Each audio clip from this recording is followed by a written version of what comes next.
जहन मित्रों नमस्कार। DTA Bhagalpur state teachers eligibility test संपूर्ण तैयारी आपकी लेकर के आया हुआ है। 8 सितंबर 2023 शिफ्ट 2 हम करेंगे एनालिसिस पेपर का। If you want any enquiry then call on us. आप देख रहे हैं डीटीए भागलपुर। Let's start. पहला प्रश्न है, एक अधिक संख्या वाली कक्षा में सबसे उपयोगी विधि है, तो सबसे उपयोगी विधि क्या हो जाएगी मित्रों? आप कहेंगे वाद विवाद एवं विचार विमर्श, दलगत कार्य ग्रुप पर। अच्छा, दलगत कार्य किसे कहते हैं ना? सामूहिक कार्य को।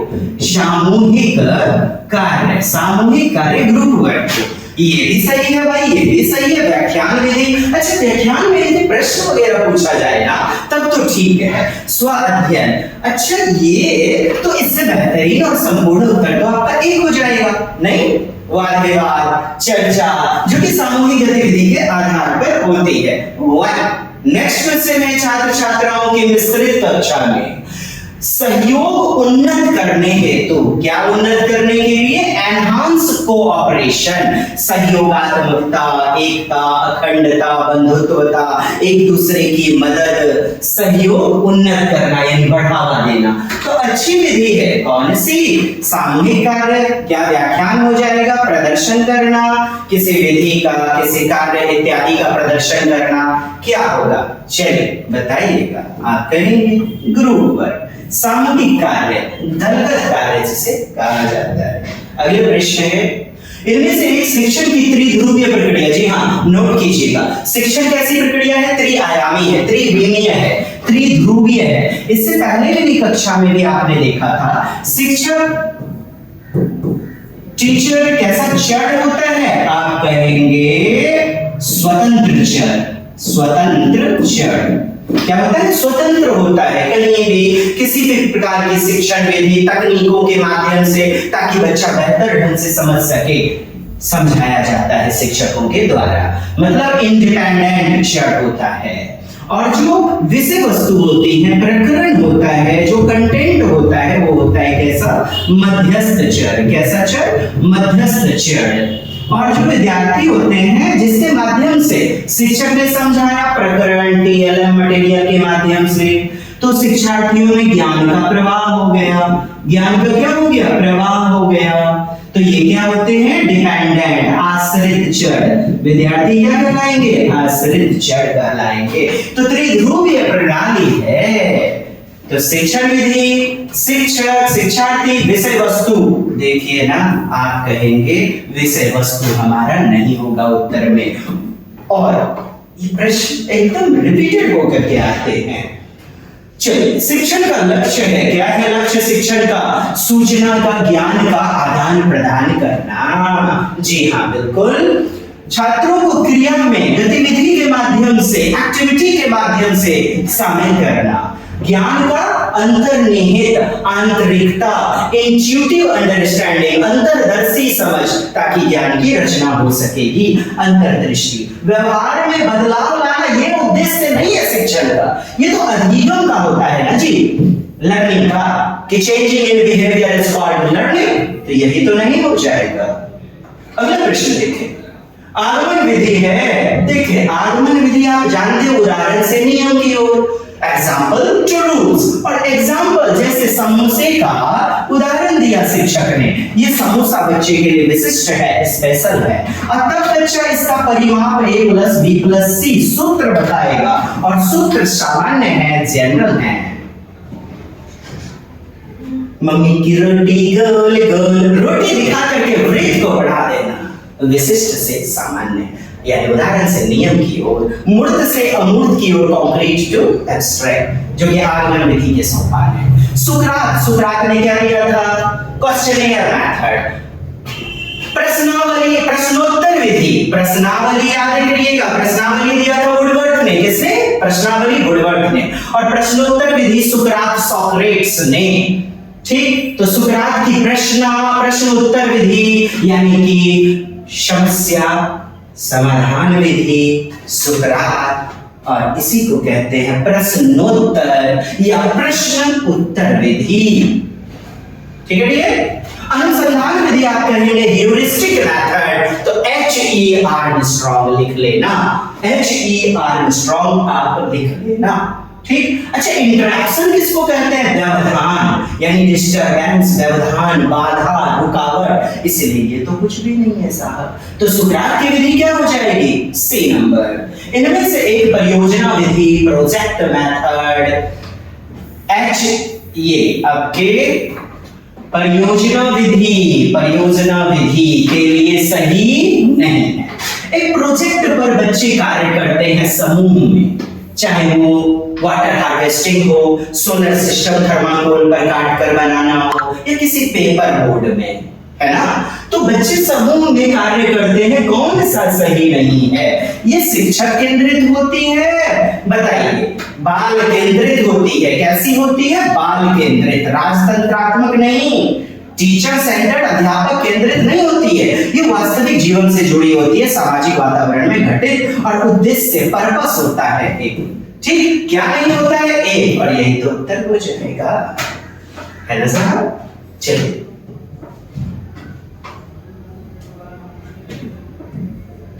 अच्छा ये भी लिख लीजिएगा।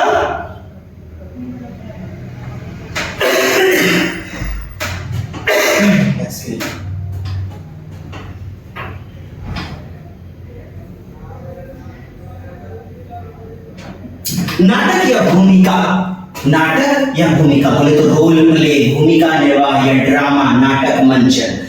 बच्चे एक्टिविटी के साथ बोलने में, वाचन में प्रयोग करते हैं। मछली जल की रानी है, 4-5 बच्चे समूह में अलग अलग रोल अदा करते हैं, तो कहता है पढ़ाने के लिए उपयुक्त है। विज्ञान पढ़ाने के लिए, गणित पढ़ाने के लिए, या भूगोल या इतिहास पढ़ाने के लिए।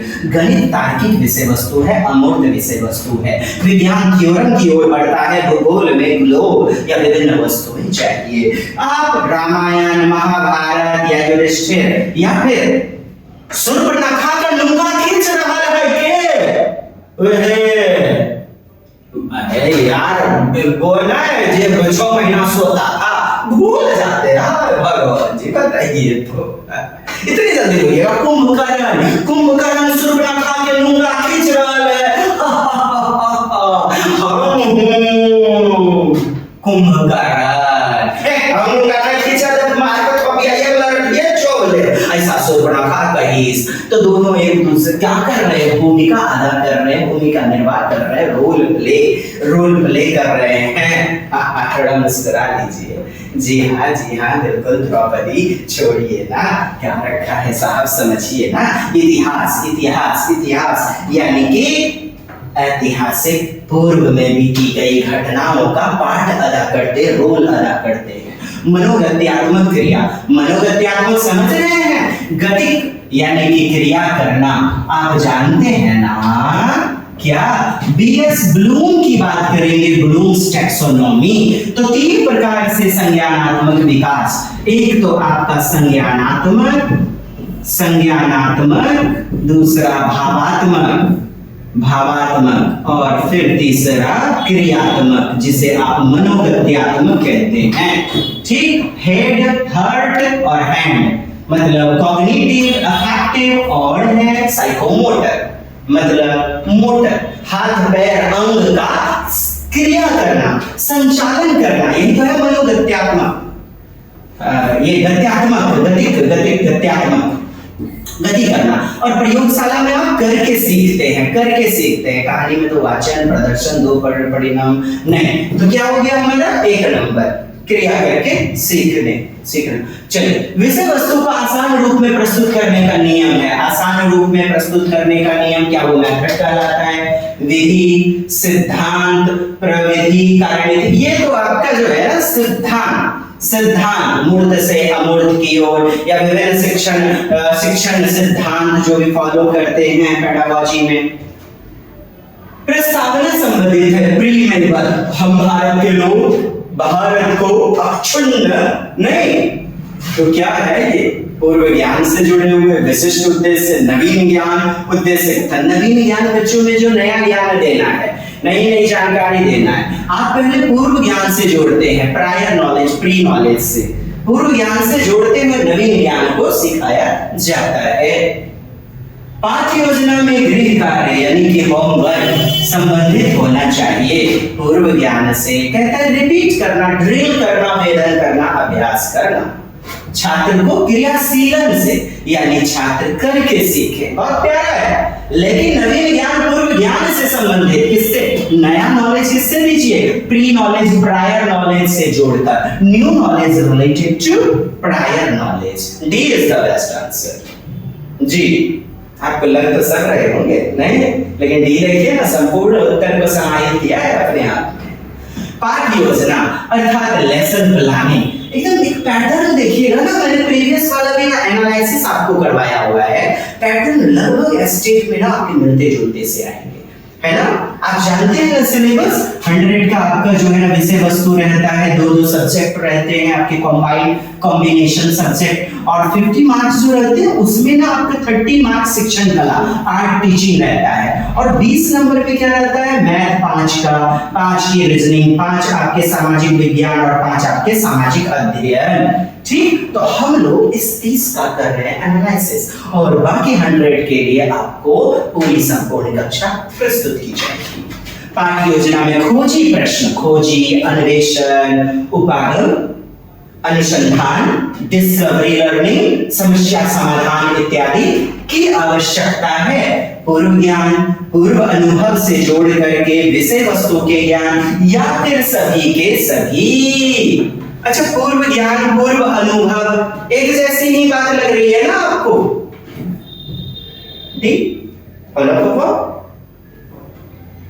विशिष्ट उद्देश्य की उपलब्धि सुनिश्चित करने हेतु उपयोग होता है। क्या उपयोग होता है? विशिष्ट उद्देश्य, to ensure achievement of specific object। क्या कह रहा है? स्पेसिफिक ऑब्जेक्टिव, उद्देश्य। तो क्या श्यामपट अर्थात ब्लैक बोर्ड आपका मूल्यांकन, बच्चे में उद्देश्य की उपलब्धि, और जैसे ये शब्द आ गया ना, नंबर, मार्क्स, बच्चे में ग्रेड इत्यादि का जो अचीव किया, अचीवमेंट हुआ, उपलब्धि हुआ, उसको सुनिश्चित करने के लिए योगात्मक आकलन का प्रयोग करते हैं। श्यामपट, पुनरावृत्ति, रिपीट, उद्देश्य कथन, और सबसे व्यापक जो अपने आप को सब में समाहित कर लेता है, अपने आप को सबको, वो है मूल्यांकन। व्यापक पक्ष, मूल्य धन अंकन, इवैल्यूएशन करना, जिसमें शैक्षिक और गैर शैक्षिक, स्कॉलास्टिक को स्कॉलास्टिक, करिकुलर को करिकुलर, एकेडमिक नॉन एकेडमिक को एकेडमिक, सबको आपस में समाहित किए रहता है। पाठ्य योजना में शिक्षण बिंदु अर्थात टीचिंग के पॉइंट्स इज मेंशन्ड, उल्लेख होता है। पाठ्य योजना में शिक्षण बिंदु कहाँ उल्लेख होता है? क्या पहली पंक्ति में, दूसरी पंक्ति में, तीसरी पंक्ति में? कहाँ आप कहेंगे? पहली पंक्ति में। पहली पंक्ति में ही ना शिक्षण बिंदु आखिर किस पॉइंट पर आप डिस्कस कर रहे हैं? शीर्षक जो होता है रसायन वो किस पंक्ति में होता है? पहली ही पंक्ति में होता है। बहुत हल्के प्रश्न है, लेकिन आप उलझते नजर आएंगे। बस थ्योरी तो पढ़ लीजिएगा, आप कहेंगे ये भी मजा आ गया, और बहुत बेहतरीन, आपको बहुत कम समय में बेड़ा पार लगाते हुए जीटीए भागलपुर उत्कृष्टता के सफलतम शिखर पर पहुंचाएगा। किस प्रकार के परीक्षण में वस्तु का विश्लेषण, एनालिसिस आवश्यक है? किस प्रकार के परीक्षण में क्या कह रहा है? वस्तु का विश्लेषण आवश्यक है। तो वस्तु का विश्लेषण हम किसमें करते हैं? मानकीकृत परीक्षण में, कि बच्चे ने कितना नंबर पाया, बच्चे ने दूसरे से कितना ग्रेड अधिक पाया, कितना सीजीपीए रैंकिंग हुआ, ये वस्तु का विश्लेषण करते हैं हम परीक्षण किसमें? स्टैंडर्डाइज्ड टेस्ट में, मानकीकृत में, जो कि क्या होता है? मात्रात्मक, क्वांटिटेटिव, मात्रात्मक होता है, क्वांटिटेटिव नंबर मार्क्स के आधार पर, और एक होता है क्वालिटेटिव मतलब गुणात्मक, गुणों के आधार पर। ए और बी क्या दोनों हो जाएंगे? उपयुक्त में से कोई नहीं होंगे। क्या बताइए? शिक्षक द्वारा निर्मित परीक्षण, शिक्षक ने जो तैयार किया वो परीक्षण क्या कह रहा है? किस प्रकार के परीक्षण में वस्तु का विश्लेषण आवश्यक है? शिक्षक ने तैयार किया वो तो अपने आधार पे किया ना, हाँ, जो सभी के लिए क्राइटेरिया बना हुआ है, नॉर्म बना हुआ है, मानक संदर्भित परीक्षण, मानकीकृत परीक्षण, जो सबके लिए लागू होगा, 30%, 70% का नियम है ना साहब। तो 1 नंबर दोनों लगाने की भूल ना करें। किस परीक्षा में छात्रों की तुलना कैसे दूसरों से होती है और दूसरों से तुलना करके कितना नंबर बच्चे ने पाया, कितना प्राप्त किया, अत्यधिक ये हम अभी तुरंत बताएं। मानक संदर्भित परीक्षण, नॉर्म रेफरेंस टेस्ट, जी हाँ उसी को तो कहते हैं। हाँ, यानी कि पूरे भारत में बच्चे ने कितना अधिक नंबर लाया, कौन रहा टॉपर, एक दूसरे से करते हैं तुलना। और एक होता है क्राइटेरियन रेफरेंस टेस्ट, CRT, यानी कि अपने उस क्लास में एक दूसरे बच्चे से तुलना करते हैं। और पूरे समूह में एक राज्य स्तर पर, केंद्र स्तर पर हम तुलना करते हैं NRT में। किसमें डियर? NRT में। ठीक है मित्रों, समझ पा रहे हैं जी? पुनः एक बार सुन लेंगे। नियोजित साक्षात्कार को कहते हैं। देखिए नियोजित मतलब क्या होता है? प्लानिंग करने को ही योजना बनाना या नियोजन कहते हैं। तो प्लान्ड साक्षात्कार जो इंटरव्यू होते हैं, बस सीधा सा आपको उत्तर दिख रहा होगा। संरचना, एक स्ट्रक्चर बनाया जाता है, संरचनात्मक साक्षात्कार पहले से जो प्लान होता है। कि साक्षात्कार विधि में चर्चा एक विषय पर केंद्रित होती है। चर्चा किस पर? एक विषय पर केंद्रित होती है। तो आप कहेंगे केंद्रित किस पर?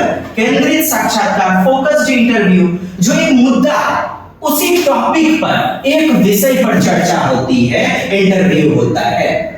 आइटम विश्लेषण मुख्यतः केंद्रित है। ये आपके प्रश्न पूछे गए तो आपका 20वां प्रश्न, आइटम विश्लेषण मुख्यतः होता है किस पर? तो भेदभाव, शक्ति, सुविधा, सूचकांक, फैसिलिटी इंडेक्स, ध्यान भटकाने वाले, प्रभावशालिता, मतलब सब पर आइटम विश्लेषण। यानी कि कोई भी जो है आपका प्रकरण है, टॉपिक है, उसकी सारी पक्षों को हम लोग देखते हैं। बच्चे का ध्यान डिस्ट्रैक्ट किन कारणों से होता है, सुविधा, बच्चे में सहायता किस कारण से, किन किन चीजों के माध्यम से बच्चे में कौन कौन कारक जो है सकारात्मक प्रभाव डालते हैं। भेदभाव, शक्ति, कहाँ बच्चा जो है ना अपने आप को पक्षपाती समझने लगता है, कहाँ बच्चा हीन भावना से ग्रसित हो जाता है। ऑल ऑफ अबव जी। अगला प्रश्न देखिए मित्रों, सत्य असत्य परीक्षण, क्या ट्रू फॉल्स टेस्ट, इसका मुख्य लाभ क्या है? क्या लाभ होता है? What is advantage? अनुमान लगाने का उन्मूलन, व्यापक नमूनाकरण। देखिए सैंपलिंग जब आप पढ़ेंगे ना तो ब्रॉड, व्यापक, विस्तृत सैंपलिंग, ये आपका सैंपलिंग पढ़ेंगे तब फिर हम लोग देखेंगे। यदि किसी वस्तु का कठिनाई सूचकांक 5% जी 5% है, ओ बाबा, कठिनाई का सूचकांक जो इंडेक्स है ना डिफिकल्टी का, वो 5% चला गया है। 5% समझिए बहुत मुश्किल होगा, बहुत मुश्किल,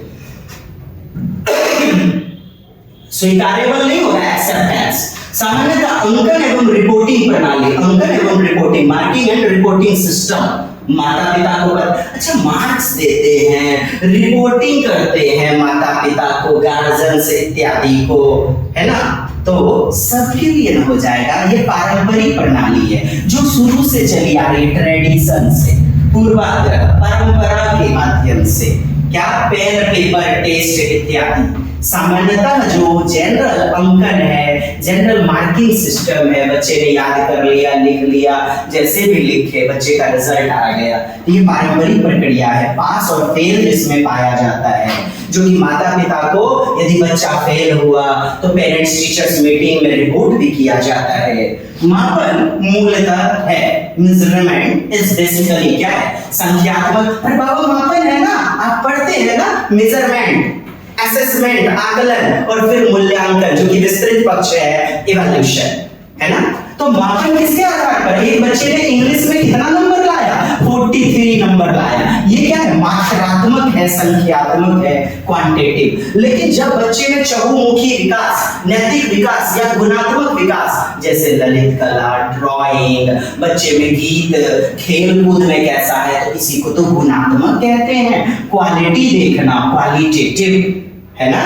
ठीक, तो हमारा उत्तर क्या हो गया? मापन के साथ संख्यात्मक। ठीक, अगला प्रश्न, मूल्यांकन मूलतः है कैसा है? गुणात्मक मूल्य, मूल्य निर्णय, संख्यात्मक मूल्य, उपरोक्त में से कोई नहीं। मूल्यांकन मूलतः होता है इवैल्यूएशन क्या होता है साहब, बताइए। मूल्यांकन एक व्यापक पक्ष होता है, आप जान रहे हैं ना, जिसमें कि बच्चे के ये देखिए नंबर, मार्क्स इत्यादि। एक बच्चे ने साल भर पढ़ा, अगले कक्षा में प्रोन्नत होगा, किस आधार पर? नंबर के आधार पर। तो मूलतः किस पर? क्वांटिटी होता है, क्वांटिटी, नंबर की मात्रा, स्कोर इत्यादि के आधार पर।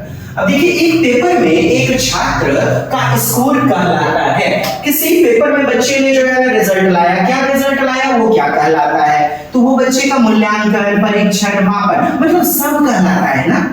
एक विषय की जांच करना माप है, मापन है। फिर कई विषयों का आप परीक्षण कर लेते हैं मिला करके। फिर बच्चे की खेल कूद से लेकर के शैक्षिक और गैर शैक्षिक हर पक्ष का समग्र मूल्यांकन करते हैं, मूल्यांकन है। तो उपरोक्त सभी एक परीक्षण आमतौर पर generally a test usually answer the questions देखिए, कोई नहीं हो जाएगा, कोई नहीं। गुड, बेटर, बेस्ट आपने भी देखा होगा। How good, how well, how better, ऐसा थोड़े होता है। ये दे दिया जाता है, ए प्लस प्लस दे दिया जाता है ग्रेडिंग वगैरह में, बेटर लिखा जाता है, गुड लिखा जाता है, बेस्ट लिखा जाता है। हाउ गुड थोड़े, हाउ वेल, हाउ मच, और भी बहुत सारा एनालिसिस है इसका, हम लोग थ्योरी की क्लास में देखेंगे। अभी तो आपको रूबरू करवा रहे हैं कि कैसे कैसे प्रश्न से आपको सामना करना है, और थ्योरी आपको बेहतरीन रूप में अपने अंजुमन में सफलता रूप में भरना है। चलिए 28 नंबर, सीखने की प्रक्रिया की निगरानी के लिए प्रयोग होता है। किसके लिए? मॉनिटरिंग लर्निंग प्रोसेस, सीखने की प्रक्रिया के लिए। योगात्मक, नंबर के आधार पर। रचनात्मक मूल्यांकन, कौन सा? रचनात्मक। बच्चे ने पढ़ लिया, पढ़ के नौकरी के लिए गया, प्लेसमेंट है। क्या है? प्लेसमेंट है। ठीक, तो रचनात्मक आकलन आप समझ रहे हैं ना, फॉर्मेटिव, जिसमें ज्ञान का निर्माण होगा, बच्चे की कमी का पता लगाएंगे। दृष्टिकोण मापने के लिए उपयोग होता है। यूज्ड मेजर एटीट्यूड, बच्चे की जो अभिवृत्ति है, बच्चे की जो कौशल है, बच्चे की जो टेंडेंसी है, किस तरह बच्चे का रुझान है, यही तो है अभिवृत्ति, यानी कि एटीट्यूड, बच्चे का जो दृष्टिकोण है। तो इसके लिए उपयोग होता है क्या? सामान्य पैमाना, जनरल स्केल। क्या लिकर्ट स्केल, तकनीकी पैमाना? नहीं। प्रक्षेप्य, प्रोजेक्टिव स्केल? जी नहीं। तो हमारा क्या होगा? जनरल पैमाना, जनरल पैमाना। अगला और अंतिम प्रश्न आज के लिए आपका योग्यता परीक्षण, बच्चे की योग्यता, क्षमता इत्यादि की जांचना, मतलब aptitude test is used to measure, किसको मापने के लिए उपयोग होता है? किसको मापने के लिए? बच्चे की योग्यता को मापने के लिए, बच्चे की एबिलिटी, योग्यता, क्षमता, कैपेबिलिटी को मापने के लिए प्रयोग करते हैं। ठीक है मित्रों, और थ्योरी क्लासेस के लिए हमारे पेड कोर्सेज को ज्यादा से ज्यादा आप शेयर करें और परचेज करें। आप प्लेलिस्ट में जाएंगे, हमारे एप्लीकेशन को डाउनलोड करेंगे। चलिए मित्रों, शुभ स्वागत और धन्यवाद। अगली कक्षा के लिए स्वागत। जय हिंद। हाँ, शेयर करें ज्यादा से ज्यादा। ठीक है मित्रों, नमस्कार।